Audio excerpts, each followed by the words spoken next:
الشيطان الرجيم بسم الله الرحمن الرحيم وقضى ربك ألا تعبدوا إلا إياه وبالوالدين إحسانا صدق الله مولانا العظيم والصلاة والسلام عليك يا سيدي يا رسول الله الصلاة والسلام عليك يا سيدي يا حبيب الله الصلاة والسلام عليك يا سيدي يا شفيع المذنبين وعلى آلك وأصحابك يا سيدي يا رحمة للعالمين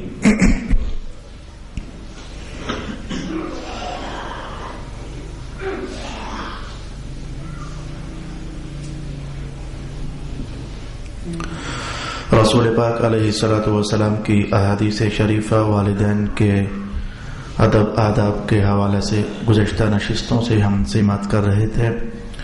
عنوان ہمارا چونکہ پہلے سے قائم ہے، اس لیے میں جلدی سے اپنی اگلی روایات اور احادیث کو تلاوت کرنے کی رغبت رکھوں گا.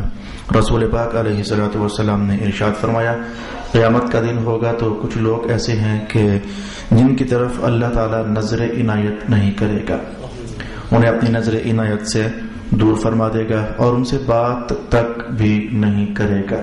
ارے میرے بھائی، یہ بات کرنا یہ بہت بڑی چیز ہوتی ہے انسانی معاشرے میں. میں اس کا ایک حوالہ آپ کے سامنے کہنا چاہوں گا. آپ کے ماحولیاتی زندگی میں ناراضگیاں ہو جائیں نا تو ایک بندہ زور آوری کرتا ہی چلا جائے، غصے پر غصہ ہوتا ہی چلا جائے، تو دوسرا کہتا ہے یار میری بات تو سنو. یعنی وہ بات چیت کے ذریعے مسئلے کو حل کرنے کا اہتمام ہوتا ہے.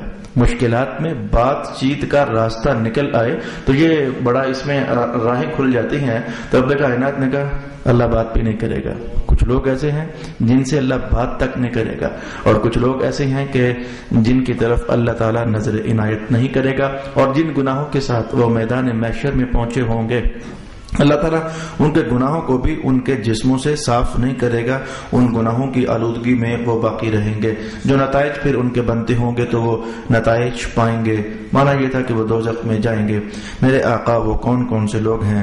2 طرح کے لوگ رسول پاک علیہ السلام نے بلکہ 3 طرح کے لوگ ارشاد فرمائے، جن میں سے ایک ہمارا فی الحال عنوان بنتا ہے اور ایک آئندہ عنوان بنے گا اور ایک فی الحال ہمارے عنوان سے بہت دور ہے.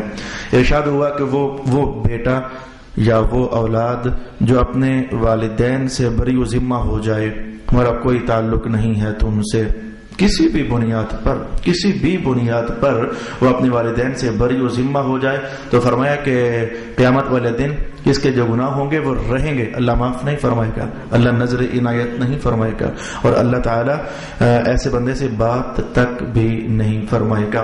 اور پھر اس کے بالکل برعکس وہ والدین جو اپنے بچوں کو کہہ دیں کہ تمہارا آج کے بعد ہمارے ساتھ کوئی لین دین اور تعلق نہیں، تو ایسے والدین کا بھی یہی مقام ہے. بالکل کراس بات رسول اللہ علیہ السلام نے ارشاد فرمائی. وہ والدین جو اپنے بچوں سے بری و ذمہ ہو جائیں دوزخی ہیں، اپنا کام خراب کر رہے ہیں. اور جو بچے اپنے والدین کو بری و ذمہ قرار دے رہے ہیں تو رسول اللہ فرما رہے ہیں کہ یہ دونوں بندے ٹھیک نہیں ہیں، ان کے لیے قیامت کو سخت عذاب ہے. تیسرا بھی سن لیجئے. فرمایا کہ وہ بندہ جو کسی قوم پر احسان، ایک بندے پر کسی نے احسان کیا تو یہ اس کے احسان کو فراموش کر دیتا ہے، اس کے اس نیکی کو فراموش کر دیتا ہے. یعنی اچھائی کے بدلے میں یہ برائی کا ارتکاب کر رہا ہے، تو اس بندے کو بھی جانا چاہیے کہ اس کا نتیجہ بھی یہ ہے. والدین کو رک کر کے یہ سوچ تو آ رہی ہوگی، ہم والدین ہوتے ہیں، ہم باپ ہوتے ہیں، ہم ماں ہوتے ہیں، تو ہمارے بچے نے نافرمانی کی تھی اسی لیے تو ہم نے ان سے بائیکاٹ کر دیا. والدین یہ سوچ سکتے ہیں. میں آپ سے کہنا چاہوں گا تھوڑی دیر کے لیے والدین زیادہ بھی بڑے نہ بنو، اتنے رہو جتنے رسول اللہ نے تمہیں رہنے دیا ہے. یہ تھوڑی مہربانی ہے کہ رسول پاک علیہ السلام نے تمہارے لیے تمہارے بچوں کو کتنی باتیں ارشاد فرما دی ہیں، تو اس سے تجاوز آپ بھی مت کرو. بچوں کو بھی مذہب یہی کہتا ہے کہ تجاوز مت کرو، والدین کو بھی یہی کہتا ہے کہ تجاوز مت کرو. تمہیں آج یہ لگ گیا کہ والدین ہمارے ساتھ بچے ہمارے ساتھ برا کر رہے ہیں، ہم نے اس لیے ان کے ساتھ بائیکاٹ کر دیا ہے. تو وہ حدیث تم نے نہیں سنی تھی کہ جب ایک صحابی نے پوچھا تھا کہ یا رسول اللہ اگر والدین ظلم کریں تو پھر بھی ادب ہی کرنا ہے، تو حضور نے کیا فرمایا تھا؟ ہاں پھر بھی ادب ہی کرنا ہے. وہ بات یاد نہیں آپ کو کہ جب رسول اللہ علیہ السلام سے پوچھا گیا تھا حضور اگر وہ ظلم کریں وہ زیادتی کریں تو پھر بھی ہم آگے سے چپ رہیں؟ فرمایا ہاں تم پھر بھی چپ رہنا، تم نے انہیں تھوڑا دیکھنا ہے، تم نے تمہیں محمد کا حکم دیکھنا ہے نا۔ تو والدین سے میں کہنا چاہوں گا وہ لوگ، وہ باپ جو بچوں کی نافرمانی کی وجہ سے انہیں آق کر دیتے ہیں، یہ بات یاد رکھنے والی ہے کہ یہ آق کرنا مذہب میں جائز نہیں ہے۔ جو والد اپنے بچے کو آق کر رہا ہے، آؤ ترتیب سے ہم اس مسئلے کو دیکھتے ہیں۔ جو باپ اپنے بچے کو آق کر رہا ہے، آق کا معنی آپ تو خوب سمجھتے ہو، جائیداد سے دستبردار کر رہا ہے، آج کے بعد تیرا میری جائیداد میں کچھ بھی حصہ نہیں ہے۔ اور اس مسئلے کو ہم ترتیب سے دیکھتے ہیں۔ ایک ہے بچہ، ایک ہے اس کا باپ، اور ایک ہے اس کے اوپر پھر اللہ رسول مذہب۔ تو بچے کو حکم تھا کہ تو والدین کی تابعداری کر، لیکن اس نے نہ کی، چلو غلطی ہوئی۔ تو اب والد کو کیا حکم تھا یہ بھی سن لیجئے، والد کو کیا حکم تھا؟ والد کو یہ حکم تھا کہ جو تیری جائیداد ہے تو وہ تو اگر کسی کا لین دین نہیں کرنا نا تو وہ جائیداد رہے تو پھر چھوٹی رہے، تو پھر جب تو مر جائے تو تیری اس جائیداد پر اللہ کا ایک حکم ہے وہ پورا ہو، جسے قانون وراثت کہا جاتا ہے۔ رب کائنات نے قانون وراثت مرنے والوں کی جائیدادوں ہی کے لیے ارشاد فرمایا ہے۔ تو اللہ کا ایک حکم رکا ہوا تھا، انتظار میں تھا کہ یہ بندہ مرے گا تو اس پر اللہ کا ایک حکم نافذ ہوگا۔ تو اے باپ اگر بچے نے تیرے ساتھ غلط کیا تو بھی تو اللہ کے قانون کے معاملے میں غلطی کر رہا ہے۔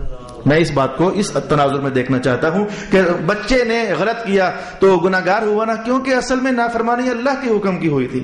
اللہ نے فرمایا تھا کہ والدین کی تابعداری کرنی ہے، تو اصل میں نافرمانی اللہ کے حکم کی ہوئی نا، وہ تو تیری عزت کو درمیان میں ڈال دیا گیا، اصل میں نافرمانی اللہ کے حکم کی ہوئی، بچہ گناہگار ہو گیا۔ تو اے باپ تیرے لیے بھی تو یہی تھا کہ جو جائیداد خود رسول اللہ علیہ السلام فرمایا کرتے تھے کہ کوئی مرنے والا صاحب حیثیت شخص اپنے بیوی بچوں کو دے کر مرے، یہ افضل ہے کہ اوروں کو دے کر مرے، یعنی انہیں خالی چھوڑ دینے سے بہتر ہے کہ انہیں کچھ دے کر مرے۔ یہ اصل میں اشارہ وصیت کے ضابطوں کی طرف تھا کہ کچھ لوگ ایسا کیا کرتے تھے زمانے جاہلیت میں کہ اپنی ساری کی ساری جائیداد وصیت میں کسی اور کے نام کر دی، بیگم پیچھے روتی رہ گئی، بچے پیچھے روتے رہ گئے۔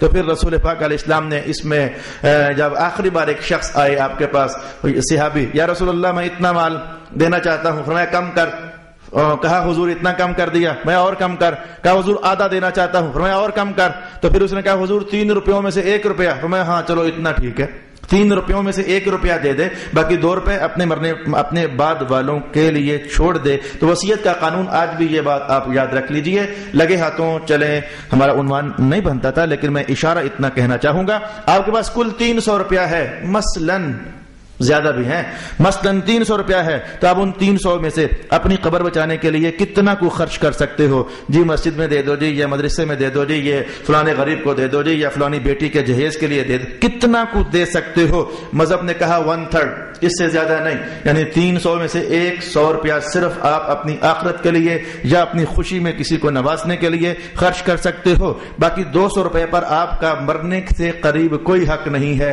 اس لیے میں نے کہا کوئی حق نہیں ہے کہ یہ باب المریض اگر آپ کو کہیں پڑھنے کا اتفاق ہو تو وہاں یہ مثال لکھی جاتی ہے اور یہ مسئلہ باقاعدہ لکھا جاتا ہے، وصیت الفار، یہ ایک لفظ ہے وصیت الفار، یہ جو فرار ہو رہا ہے نا دنیا سے، تو اس کی وصیت کا حکم کیا ہے؟ جو دنیا سے فرار ہو رہا ہے یا پھر کسی اور کو اپنا مال دینے سے فرار کا راہ اختیار کر رہا ہے، اس کا حکم کیا ہے؟ تو وصیت الفار 1/3 میں اپلائی کی جاتی ہے اور نافذ کی جاتی ہے، اس سے زیادہ میں نہیں۔ مثلا میں مر گیا، میں ابھی بیمار ہوں، تو ان قریب حال یہ ہے کہ میں گیا اور مر گیا، تو میں اب کہوں کہ میری ساری جائیداد مسجد میں دے دینا، تو خود بخود قانون شریعت یہ کہے گا کہ مولانا اب نہیں، جب صحت میں تھا تب دیتا، اب تو مر رہا ہے، دنیا سے فرار کر رہا ہے، کسی کو محروم کرنے کا اہتمام کر رہا ہے، مولانا اب نہیں، اب خود تو جتنا مرضی بول دے، شریعت 1/3 ہی میں تیری وصیت کو نافذ کرے گی۔ یہ وصیت کا ضابطہ سمجھنے کے بعد تو وہ والدین جو آق کر دیتے ہیں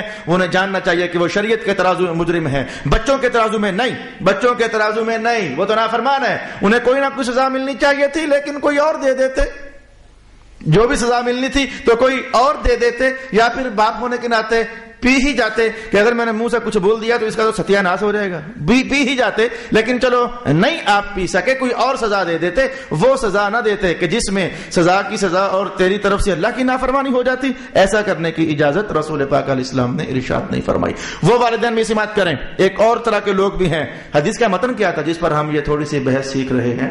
حدیث کا متن کیا تھا؟ متن یہ تھا کہ وہ باپ جو بچوں سے بری ذمہ ہو گیا، وہ بچے جو والدین سے بری ذمہ ہو گئے، دونوں کا انجام ایک ہے۔ عنوان یہ چل رہا تھا تو باپ اپنے بچوں سے بری ذمہ ہو جائے۔ ایک میں نے تصویر آپ کے سامنے رکھی، آق نامہ۔ ایک اور تصویر بھی اس کی ہے، وہ باپ جو بڑے گندے ہیں، لٹیرے ہیں، بدماش ہیں اور جناب گناہ کرتے ہیں، اور جب گناہ کے نتیجے میں کوئی اولاد پیدا ہو رہے تو بھاگ جاتے ہیں۔ ایسے گندے باپ، انہیں سوچنا چاہیے کہ قیامت والے دن انجام تمہارے سامنے ہے۔ ان قریب ایک روایت آنے والی ہے کہ جس میں بلکہ گزر بھی چکی ہے کہ رسول پاک علیہ السلام نے ایسی بدی کرنے والے کا جو حشر اور نشر ارشاد فرمایا، پاکیزہ خواتین گھروں میں چھوڑ کر کے تو گند مند میں ہاتھ مار رہے ہو۔ شب معراج کی حدیث آپ جانتے ہو کہ رسول پاک علیہ السلام نے فرمایا کہ میں قوم کے پاس سے گزرا، ان کے پاس ایک طرف ہنڈیوں میں پاکیزہ خوشبودار بھونا ہوا گوشت تھا، ایک طرف بدبودار سڑا ہوا بسا ہوا گوشت تھا، تو وہ اسے چھوڑ کر تو بسا ہوا گوشت اس میں ہاتھ مار رہے تھے۔ پوچھا گیا حضور، تو ارشاد فرمایا گیا کہ یہ وہ لوگ ہیں جو اپنی پاکیزہ بیویوں کو چھوڑ کر اپنی راتیں کہیں اور جا کر گزارا کرتے تھے۔ نعوذ باللہ العزیز۔ اگلی حدیث کی طرف ہم روانہ ہونا چاہیں گے۔ رسول اکرم صلی اللہ علیہ وآلہ وسلم نے ارشاد فرمایا کہ وہ شخص سخت عذاب میں مبتلا ہوگا۔ کون؟ فرمایا جس نے نبی کو قتل کیا یا نبی نے جس کو قتل کیا؟ بھائی جس نے نبی کو قتل کیا اس نے تو جرم اکبر کر دیا۔ جس کو نبی نے قتل کیا، بھائی نبی صرف کافر کو قتل کرتے ہیں، مومن کو قتل نہیں کرتے، تو یا پھر نبی اسے قتل کرتے ہیں جسے اللہ نے حکم ارشاد کیا ہو، رجم میری مراد، قتل کا بدلہ قتل میری مراد۔ یہ 7 طرح کے قتل ہیں جو شریعت میں کہا گیا کہ کرو، رجم کے طور پر یا پھر قتل کے بدلے میں قتل۔ 5 اور بھی ہیں، ہمارا عنوان نہیں ہے۔ تو فرمایا کہ جس کو نبی نے قتل کیا سخت عذاب میں مبتلا ہوگا وہ شخص، اور جس کو نبی نے قتل کیا وہ بھی سخت عذاب میں مبتلا کر دیا جائے گا۔ اور ساتھ ہی کہا کہ وہ شخص بھی سخت عذاب میں مبتلا ہو جائے گا جس نے والدین میں سے کسی کو قتل کر دیا۔ دور حاضر میں یہ جائیدادوں کی خاطر جھگڑے، رولے رپے، والدین میں سے کسی کو قتل کر دینا، آئے دن کوئی نہ کوئی ٹی وی لگا لو، بس خبریں سن لو۔ کچھ بندے کی اپنی پریشانیاں ہوتی ہیں، کچھ وہاں سے ٹرانسفر ہو جاتی ہیں۔ ایسے حالات ہوئے پڑے ہیں ہمارے ملک کے۔ تو فرمایا کہ جس نے اپنے والدین میں سے کسی کو قتل کر دیا وہ سخت عذاب میں مبتلا ہوگا۔ اور ایک اور بندہ وہ ہماری فیملی کا ہے، ایک اور بندہ وہ ہماری فیملی کا ہے، میں وہ عالم جس کے علم سے لوگوں کو نفع نہ ہوا، شرارتیں ٹپکی، لڑائیاں ہی ہوئی، جھگڑے ہی ہوئے، فتنہ ہی چلا، فساد ہی چلا، جس کے علم سے لوگوں کو نفع نہ ہوا نا، وہ اس عالم کا بھی یہی حال ہے۔ میں اس پر کوئی تبصرہ نہیں کرنا چاہوں گا، اتنا کہوں گا کہ ہمیں اپنے محرابوں کا جائزہ لینا چاہیے، یا محراب نشینوں کو اپنی حالت کا جائزہ لینا چاہیے کہ ان کے علم سے لوگوں میں کیا نفع بٹ رہا ہے، یا ان کے علم سے لوگوں میں منافرت تقسیم ہو رہی ہے اور نفرت کا سودا لوگوں کو دیا جا رہا ہے۔ تو فرمایا کہ ان سب لوگوں کا ایک ہی حال ہوگا۔ پھر رسول پاک صلی اللہ علیہ وآلہ وسلم نے ارشاد فرمایا کہ ہر گناہ ایسا ہے کہ اللہ چاہے تو اس کی سزا کو قیامت تک مؤخر کر دیتا ہے، اللہ چاہے تو اس کی سزا کو قیامت تک مؤخر فرما دیتا ہے۔ اس جملے کے اندر بڑی شفقت نظر آ رہی ہے۔ اللہ چاہے تو قیامت تک مؤخر کر دے، اور اگر چاہے تو پہلے بھی فارغ کر دیتا ہے کئیوں کو۔ کئی لوگ ایسے ہوتے ہیں کہ ان کے گناہوں کی سزا دے دو کر فارغ کر دیا جاتا ہے، کوئی ادا ان کی اللہ کو اچھی لگ چکی ہوتی ہے۔ یہ بڑا دلچسپ اور کافی وسیع ترین عنوان ہے۔ بندہ گناہگار ہوتا ہے لیکن کوئی ادا اللہ کو اچھی لگ چکی ہوتی ہے، پھر اللہ اس کا اہتمام کر دیتا ہے کہ ہم تجھے ادھر نہیں ساڑنا چاہتے، بس تیری وہ ادا ہم کو اچھی لگی ہے، ہم تجھے ادھر ہی فارغ کر دینا چاہتے ہیں۔ اس پر سورہ نور کے شواہد بھی ہمارے پاس موجود ہیں۔ انشاءاللہ العزیز جب سورہ نور پر ہم پہنچیں گے تو واقعہ افک کا گہرا ترین اشارہ اہل علم سمجھ گئے کہ میں نے کیا کہنا چاہا ہے۔ تو فرمایا کہ اللہ چاہے تو کوئی جرموں کی سزا کو قیامت تک مؤخر فرما دیتا ہے، لیکن ایک جرم ایسا ہے، پھر فرمایا کہ 2 جرم ایسے ہیں، پھر فرمایا کہ 3 جرم ایسے ہیں، ایک جرم ایسا ہے، پھر فرمایا کہ 2 جرم ایسے ہیں، اور پھر فرمایا کہ 3 جرم ایسے ہیں کہ جن کی سزا ادھر بندے کو بھگتنی پڑتی ہے، بھگتنی پڑ جاتی ہے، وہ اس کے ساتھ ہو جاتا ہے۔ ایک تو آپ فوراً سمجھ گئے کہ جس نے والدین کے ساتھ برا کیا تیار ہو جائے، عنقریب تیار ہو جائے، عنقریب تیار ہو جائے۔ سال گزریں گے 8-10، اسی کے اندر اندر تمہاری اولاد اس درجے میں آ جائے گی جس درجے میں آج تم ہو، اور تم اس درجے میں چلے جاؤ گے جس درجے میں آج تمہارا باپ ہے اور تمہاری ماں ہے۔ سال بس یہ 8-10 سال کا پیریڈ ہی ہوتا ہے جس کے اندر یہ نسلیں کروٹ لینا شروع کر دیتی ہیں۔ میرے بھائی، میں نے اپنی 11 سالہ زندگی میں جو عملی لائف گزاری یہاں آ کر گجرخان میں، تو اپنی 11 سالہ زندگی کے اندر کئی کروٹیں انسانی تغیرات کی محسوس کر لی ہیں۔ بوڑھوں کو میں نے قبروں کی طرف دھکیلا جاتے دیکھ لیا، اور جوانوں کو بڑھاپے کا سفر شروع کرتے ہوئے میں نے دیکھ لیا، اور بچوں کو دیکھتا ہوں تو میں کہتا ہوں اوے یار تو بہت بڑا ہو گیا ہے۔ آپ بھی اب ایسی باتیں کرتے ہو، تو ہوتے یہ 8-10 سال ہیں۔ 8-10 سالوں کے اندر بندہ اچھی خاصی موومنٹ کر لیتا ہے اگلی اپنی منزل کی طرف۔ تو یاد رکھنا کہ حضور فرماتے ہیں کہ جس نے والدین کے ساتھ برا کیا ہے تیار ہو جائے، زمانہ کم ہی گزرے گا تو ان قریب اللہ رب العالمین اسے اس دنیا میں سزا لازمن دے گا۔ اور جو شخص ریاکاری کے لیے کچھ کرتا ہے، ریاکاری کے لیے، ان قریب اس کا مقدر ذلت اور رسوائی ہو جائے گی۔ ریاکاری کر کے بندہ بظاہر عزت کمانا چاہتا ہے، لیکن وہ مغالطے میں ہوتا ہے کہ لوگوں کو دکھلاوے کی عبادت کر کے شاید مجھے عزت مل جائے گی، وہ اس خیال میں ہوتا ہے۔ حالانکہ قرآن کا اعلان کچھ اور ہوتا ہے۔ قرآن کہتا ہے کہ عزت لوگ نہیں دیا کرتے، یہ بات یاد رکھ لو، لوگ عزت نہیں دیا کرتے۔ اگر لوگ عزت دیتے ہوتے تو میاں سب لوگ اللہ کی عزت نہ کرتے، سب لوگ رسول اللہ کی عزت نہ کرتے۔ لوگوں کا من نہیں ہوتا عزت دینے کو، پھر مولا عزت دیتا کون ہے؟ فرمایا یہ اعلان وَتُعِزُّ مَن تَشَاءُ وَتُذِلُّ مَن تَشَاءُ، عزت اللہ ہی تقسیم فرما دیتا ہے، اور ذلت بھی جب وہ ناراض ہوتا ہے تو یہی لوگ ہوتے ہیں یہ عزت کرتے ہیں، تو خوش ہو تو عزت کروا دیتا ہے، اگر وہ ناراض ہو جائے تو انہی لوگوں سے اللہ تعالیٰ ذلت کروا لیتا ہے۔ اور فرمایا کہ جو بندہ شہرت کی خاطر عمل کرتا ہے، میں کام کروں تو مشہور ہو جاؤں، میری سخاوت مشہور ہو جائے، زیادہ پیسے دینے کے چکر ہی مشہور کرنے کے لیے ہوتے ہیں، میں پیسہ دوں مسجد میں تو مشہور ہو جاؤں، یا میں کوئی ویلفیئر کا کام کر لوں تو میں ذرا مشہور ہو جاؤں۔ لوگ مجھ سے بتاتے رہتے ہیں، میں چپ کر کے پی جاتا ہوں کہ اب میں تیری اس بات پر کیا تبصرہ کروں، تیرا یہ عمل جو جس انداز میں تو آ کر مجھے بتا رہا ہے کہ تیری خاطر میں تیری شہرت کروں، میں کیسے؟ میرے استاد گرامی حضرت علامہ سید ریاض حسین شاہ صاحب فرمانے لگے کہ یہ بادشاہ کو شہرت کا لالچ ہو گیا، میں مشہور ہو جاؤں، تو اس نے اپنی آدھی سلطنت خرچ کر دی تاکہ لوگ مجھے جانیں۔ تو آپ کا دل ہوگا کہ میں آپ کو بتاؤں کہ وہ کون بادشاہ تھا؟ میں نہیں بتاؤں گا، وگرنہ مشہور ہو جائے گا۔ جب اللہ رب العالمین نے اسے مشہور نہیں کرنا چاہا تو میں تمہیں نہیں بتاؤں گا کہ وگرنہ تو پھر وہ مشہور ہو جائے گا۔ تو یہ اللہ کی طرف سے خدائی اہتمام ہو جاتا ہے۔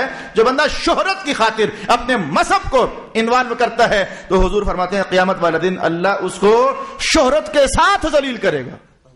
یہ دیکھو مولانا جو کہا کرتے تھے کہ میری گفتگو کی تو کیا مثال ہی نہیں ہے کہیں، یہ ہے سخی، یہ ہے فلانا، تو علی سبیل شہرت اللہ رب العالمین اسے قیامت میں لوگوں کے سامنے ذلیل فرمائے گا۔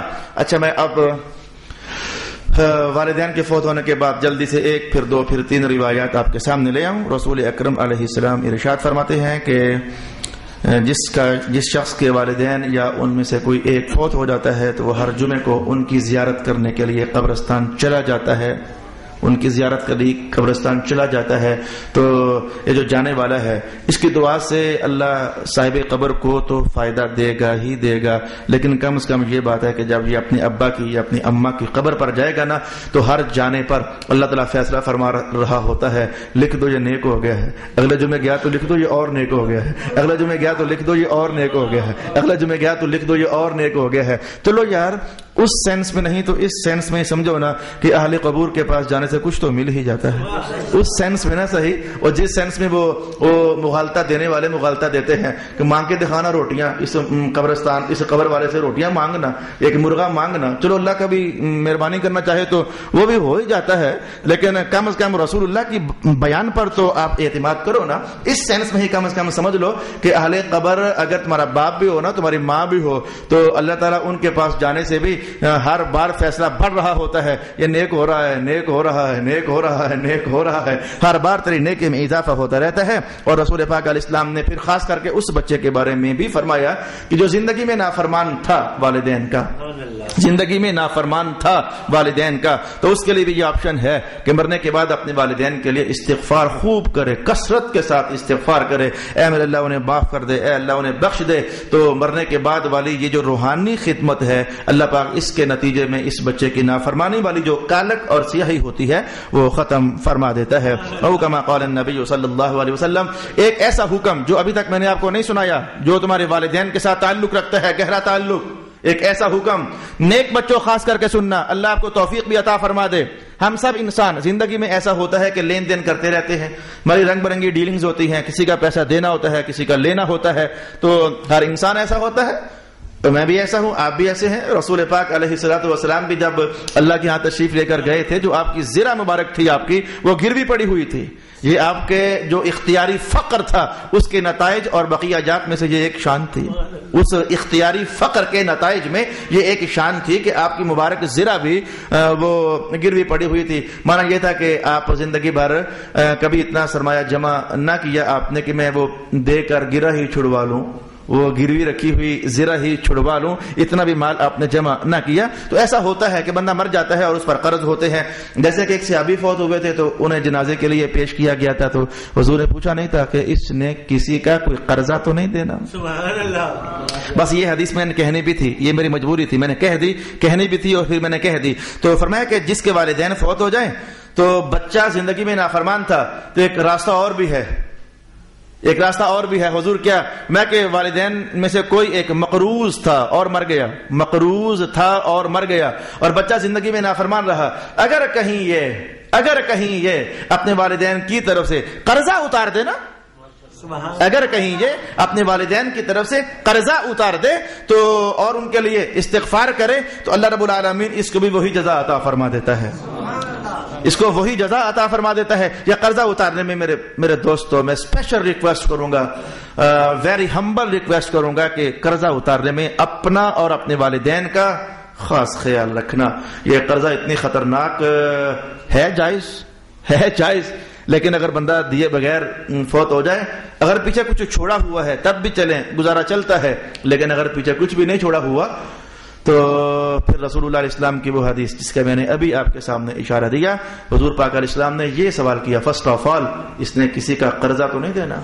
حالانکہ اور تھوڑے جرم تھے، حضور پوچھ لیتے کہ اس نے جھوٹ تو نہیں بولا ہوا، اگر بولا ہے تو میں نماز نہیں پڑھتا اس کی، اگر نہیں بولا تو پھر میں پڑھتا ہوں، اس نے کچھ نمازیں تو نہیں چھوڑی ہوئی، اگر تو نہیں چھوڑی ہوئی پھر میں جنازہ پڑھتا ہوں، اور اگر چھوڑی ہوئی ہیں تو یہ گناہ گار ہے، میں جنازہ نہیں پڑھتا۔ کوئی بھی گناہ ہو سکتا تھا، لیکن حضور رحمت عالم نے کسی اور گناہ کو نہ کھنگالا۔ اور میں اس نے قرضہ دینا کسی کا یا نہیں، کیا حضور دینا ہے؟ میں پھر تم پڑھو، میں نہیں پڑھتا۔ تو پھر اس سے احساس ہوا کہ یہ قرضوں کی ادائیگی، اوروں کے حقوق کی ادائیگی، جملہ بدلیے، اوروں کے حقوق کی ادائیگی، جو مالی حقوق تم پر چڑھے ہوئے ہیں میرے بھائی، یہ میں نے چلاکی سے پیسہ مار لیا اس کا، یہ کوئی کامیابی کا عنوان نہیں ہے، یہ چند دنوں کی خوشی ہے، میں نے اس کا پیسہ ہڑپ کر لیا، اب لے کر دکھائے نا مجھ سے، میں نے بھی ایسی چال چلی ہے۔ یہ سارے رنگ برنگے جملے، ان کا وزن ہی کوئی نہیں ہے مذہب میں، کالے ہیں، ان میں بدبو ہے، اور تمہاری قبر کی آگ اور شعلے ان جملوں کے اندر بھرے ہوئے ہیں۔ ایسے لوگوں کو میں نے دیکھا لے کر دبا جانا اور بعد میں فخر کرنا، اب لے کر دکھائے نا، لے کر آئیں بائیں دائیں ہو جانا۔ ایک بندے کا قرض قبر برباد کرنے کے لیے کافی ہے۔ اگر میں کسی حکومت کے ایوان میں بیٹھ کر کے آج یہ درس دے رہا ہوتا تو میں کہتا حکمرانوں بے شرمو، شرم کرو، تمہارے ذمہ پوری قوم کا بوجھ ہے، میں کہہ دیتا۔ لیکن مجھے پتا ہے کہ یہ میری آواز جو اسی مسجد میں ہے، جو حکمران ہے وہ ادھر ہے نہیں ہے، جو ہیں وہ حکمران نہیں ہے، لیکن میں کہہ رہا ہوں کہ یہ ایک بندے کا بوجھ، میں پھر وہ 4-5 مہینے پہلے والی وہ روایت آپ کے سامنے لانے لگا ہوں۔ یاد ہے ابن ملا قاری کے حوالے سے میں نے بیان کیا تھا، ایک صاحب نظر فوت ہو گیا، فوت ہونے کے بعد دوسرے صاحب نظر نے جب دیکھا تو پوچھا کیا حال ہے؟ کہا سب کلیئر ہے، ایک سوئی نے مجھے پھنسا دی ہے، سب کلیئر ہو گیا، ایک سوئی نے مجھے پھنسا دیا۔ کہا کیا ہوا؟ کہا استعارتها ولم اردها قبل الموت، وہ میں نے سوئی کسی سے ادھار مانگ لی تھی، مرنے سے پہلے دے نہیں سکا، اس سوئی کی وجہ سے ابھی تک میرا حساب لٹکا ہوا ہے۔ تو اگر سوئی ہے، اگر وہ بھی لٹکا دیتی ہے بندے کو، تو میرے بھائی مارو گولی ان کو، جن کا عنوان قائم کرنے سے ہی وہ محفل بے رنگ ہو جائے۔ آپ سے میں کہنا چاہوں گا میرے بھائی، کسی کا بوجھ اپنے سر پر لے کر مت مرنا۔ تو تمہارا باپ اگر مر گیا ہے، تمہاری ماں اگر مر گئی ہے، تو سمجھو بہت ہیوی بوجھ ہے ان کے ذمے، قرض والا۔ اسی لیے اسی لیے کبھی آپ نے سوچا کہ یہ جائیداد کیا ہوتی ہے، وراثت کیا ہوتی ہے؟ وہ ترکہ کسے کہتے ہیں؟ آپ نے سوچا جو باپ چھوڑ کر مر گیا اس کا نام ترکہ ہے؟ جی نہیں، جی نہیں. ترکہ کسے کہتے ہیں؟ ترکہ نمبر 4 والی چیز ہے. ترکہ نمبر 4 والی چیز ہے. مذہب نے کہا اکبر مر گیا تو اس کے مال سے سب سے پہلے اس کے کفن دفن کا اہتمام کرو، پھر مال اگر بچ جائے تو پھر سب سے پہلے قرضے اتارو، پھر بھی اگر مال بچ جائے، اگر اس نے وصیت کی ہوئی ہے تو وصیت نافذ کرو، پھر جو مال بچا وہ وراثت ہے، وہ ترکہ ہے. نمبر 4 پر جو مال بچا وہ تمہارا بنتا ہے. مذہب اس بات کی اہمیت کو جانتا ہے، رسول اللہ علیہ السلام اس بات کی اہمیت کو جانتے ہیں کہ اوروں کا پیسہ اپنے ذمہ لے کر مر جانے والا، یہ اللہ تعالیٰ بچائے قبر اس کی دوزخی ہے، یہ کم درجہ کو نظر نہیں آتا ہے. تو واپس آ جائیے. اہمیت کے ساتھ میں نے آپ کو یہ بتانا چاہا، جو گھروں میں خاص کر کے بڑے بیٹے ہوتے ہیں وہ اپنے والد کے ساتھ فرینڈ شپ قائم کیا کرو، کچھ نہ کچھ ان سے لین دین ڈیلنگز کے معاملات کبھی آپس میں ڈسکس کرتے رہا کرو، تاکہ پتہ تو آپ کو ہو میرے والد صاحب کا کس کے ساتھ کیا لین دین ہے. اور والدین بھی ذرا کچھ کر لیں ایسا، کسی کو تو اپنا رازدان بنا لیں کہ بچے میں نے اس کا یہ دینا ہے، اس سے یہ لینا ہے. چلو جس سے لینا ہے وہ اتنی خطرناک کہانی نہیں، اس پر عذاب نہیں ہے، جس کا دینا ہے یہ عنوان پریشان کن ہے. تو جو گھر کے بڑے ہوتے ہیں بیٹے تو یا اسی لیے تو مذہب نے ایک اور آپشن دیا، ایک اور آپشن. حضرت عبداللہ ابن عمر فرمایا کرتے تھے 3 دن تک اجازت ہے، زیادہ نہیں، صرف 3 دن تک اجازت ہے. 3 دن تک اجازت ہے کہ بندہ رات کو یوں سوئے کہ اس نے اپنی وصیت ابھی تک نہیں لکھی کہ میں نے کس کا کیا دینا ہے، کس کا کیا لینا ہے. 4تھا دن ہو گیا تو اب یہ غلط کام کر رہا ہے. 3 دن تک اجازت، 3 دن سے زیادہ کی اجازت نہیں. مانا یہ تھا کہ جس کا جو دینا ہے یا جس سے جو لینا ہے تو اس کا وصیت نامہ ڈیلی ویجز پر اپنا تیار کیا جا سکتا ہے. ویسے تو آپ کی ڈائریاں ہوتی ہیں تو اس ڈائری کے اندر اپنی قبر کا بھی تو ایک خانہ بنا لینا، کوئی حرج والی بات تو نہیں ہے کہ ان امور پر میری قبر کی بچت ہے اور ان امور پر میری قبر کی بربادی ہے. تو اپنی ڈائریوں میں ایک پیج یا ایک چیپٹر یا ایک چند اوراق کا مجموعہ اس عنوان پر قائم کر لینا. ارشاد گرامی ہوا کہ اگر والدین پر قرض ہو تو اس قرض کو اتارنے کا اہتمام کرنا. امام بہقی نے اس روایت کو نقل فرمایا، فرماتے ہیں کہ میرے محمد بن منقدر فرمایا کرتے تھے کہ میرے ابا جان رات چھت پر گزارا کرتے تھے. وجہ یہ تھی کہ جو میری دادی جان تھی وہ رات کو چھت پر سونے کی ان کی عادت تھی. محمد بن منقدر فرماتے ہیں ہمارے پنجاب میں چلے جاؤ تو اب بھی چھتوں پر سونے کا رواج ہے.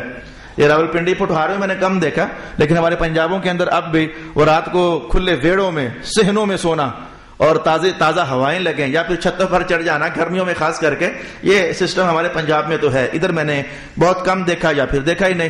تو میری محمد بن منقدر فرماتے ہیں کہ میرے والد صاحب رات کو چھت پر سویا کرتے تھے اپنی اما جان کے پاس، یعنی میری دادی جان کے پاس، اور جو میرے چچا جان تھے وہ ساری رات مصلے پر گزارا کرتے تھے. تو ایک دن میں نے دونوں کی باتیں سنی تو ایک جملہ میں نے ابا جان کا سن لیا.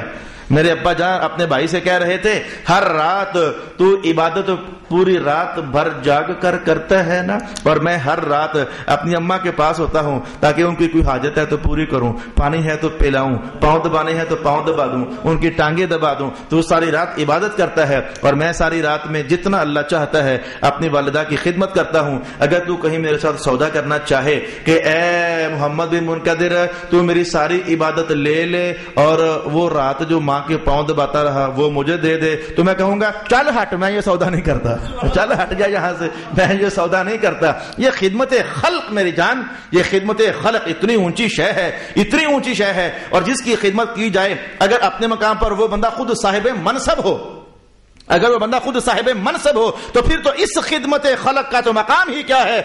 مجھے روایت یاد پڑ گئی. ایک دن حضرت امیر المؤمنین عمر بن الخطاب کہنے لگے رضی اللہ تعالی عنہ ایک پلڑا یہ ایک پلڑا یہ، اس میں بھی کچھ ڈالو اس میں بھی کچھ ڈالو. عمر کیا ڈالنا چاہتے ہو؟ فرمایا کہ ابو بکر نے مصطفیٰ جان رحمت کے ساتھ وہ جو ہجرت کی رات غار ثور میں قیام فرمایا اور حضور کا سر ناز ان کی جھولی میں تھا، بس اتنا سا دورانیہ، وہ جتنا بھی ٹائم بنتا ہے اتنا سا ٹائم جس میں سرکار دو عالم علیہ السلام کا سر ناز ابو بکر کی جھولی میں تھا، اگر وہ کام ایک پلڑے میں ڈال دیا جائے اور دوسری طرف عمر کی زندگی بھر کی عبادت دوسرے پلڑے میں ڈال دی جائے تو میں ریکویسٹ کروں گا ابو بکر وہ رات کے چند پل مجھے دے دے، میری زندگی کی عبادت تو لے لے.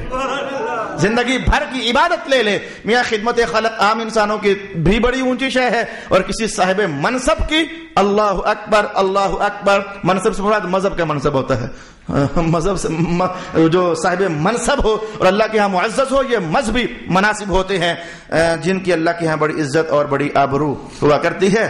پھر میرا وقت ختم ہو گیا. واخر دعوانا الحمدللہ رب